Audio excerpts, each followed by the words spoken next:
everybody, welcome to ScreenBox. How has been the road to the Oscars and the after success story? It's been pretty phenomenal. It's been a lot to take in because I actually got into camera work and photography and cinematography because I like being behind the camera.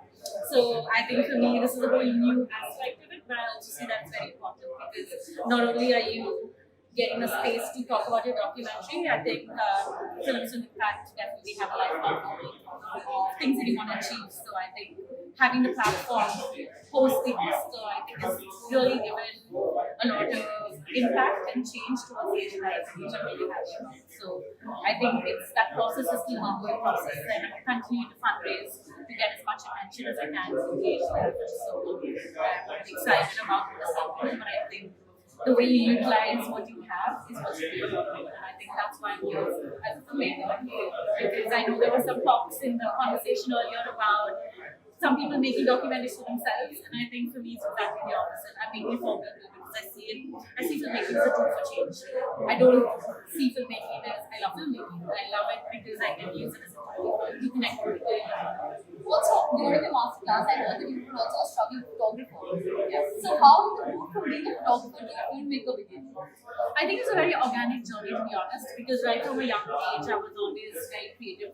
My parents 100% supported me throughout this journey. And my grandmother was a naturalist, my mother loves animals, she's a historian, my father was a computer science but also a photographer. So I think it all sort of collectively came together and really supported me. I did take some diversions to help support my life and pay my rent and all those basic things. But at the end of the day, I sort of looked back and I said, okay, what is the one thing that I regret doing in my life at 50 that I'm not doing now? And it is going back to ballet photography. So I jumped back and quit my advertising job and jumped back, and then from there I became a tour guide, and then from there I got into cinematography, and that's when I said I don't want to film other people's things, I want to go out and tell my own stories. And I think that sort of just propelled me, and then I made that decision already, and that's when I met Raghu, and Raghu sort of propelled my journey forward as a documentary. It's a very organic journey. I think I wanted to make a documentary.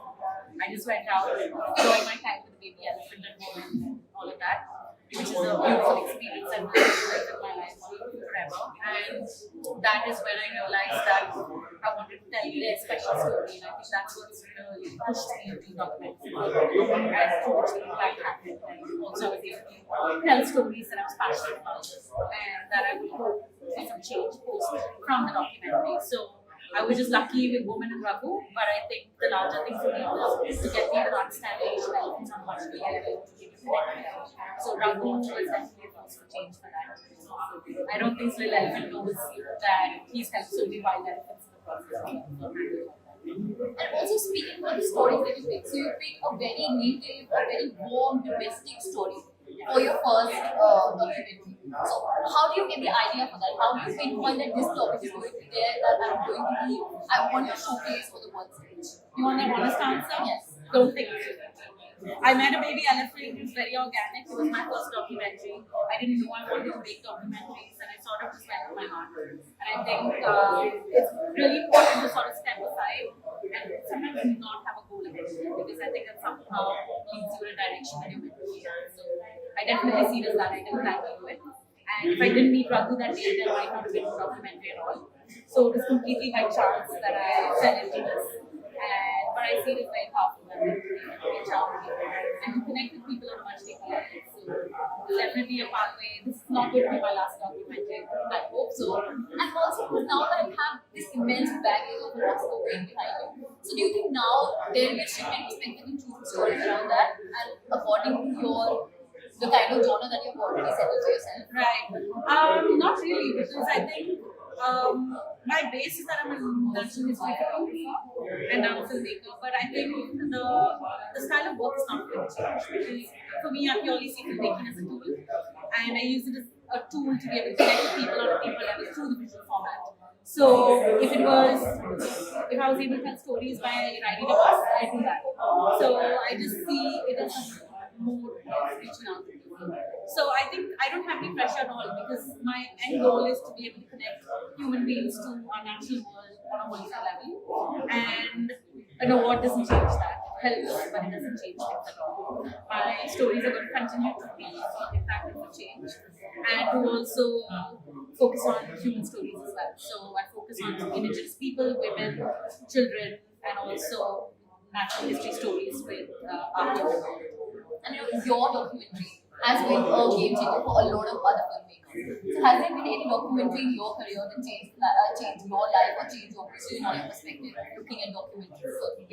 Not really, because I think I never owned a television, I never had a television. My family wanted me to grow up in the wilderness and go outside and spend our time outdoors in nature and doing things that were not around the television. So the 1 year I didn't go visit my grandparents, they couldn't put up with us, I guess, and they got us a television. That was in 11th grade, but that was the time that we basically got televisions and already outgrown the phase of getting attached to television. So I think for me, I didn't really watch a lot growing up. I think there were selective movies that we were able to watch. But I think for me, it was more about transferring the way I feel out in the outdoors and taking that same experience to the world. Because the thing is, I've experienced a lot in my life, and the way I feel about something is basically how I felt about the elephant. I've been going to that forest, I lived in that very forest. I've been visiting the Malay since I was 3 years old. So the thing is that I was very deeply connected to it. And the way I feel in that space is what you saw in the documentary. I was bringing out, and I think that's the power of filmmaker. You have the power to really bring out on screen something that you're so deeply passionate about, and you're transferring your emotions on screen. And that the way I fell in love with that story was exactly what you saw on screen. So I think it's just transferring your personal perspective and taking that to the world and getting them to fall in love with the way you see things. And I think that's the power of a director. Now I've realized. So what's next on the cards for you? Have you already pinpointed out your next topic? Yes, I have actually. I'm working on a couple of projects, but I'll tell you about one. So basically, I'll be working on a feature documentary which will be based out of Canada. And I'll be focusing on the Pacific Northwest. And I'll be looking at another species similar to the elephants.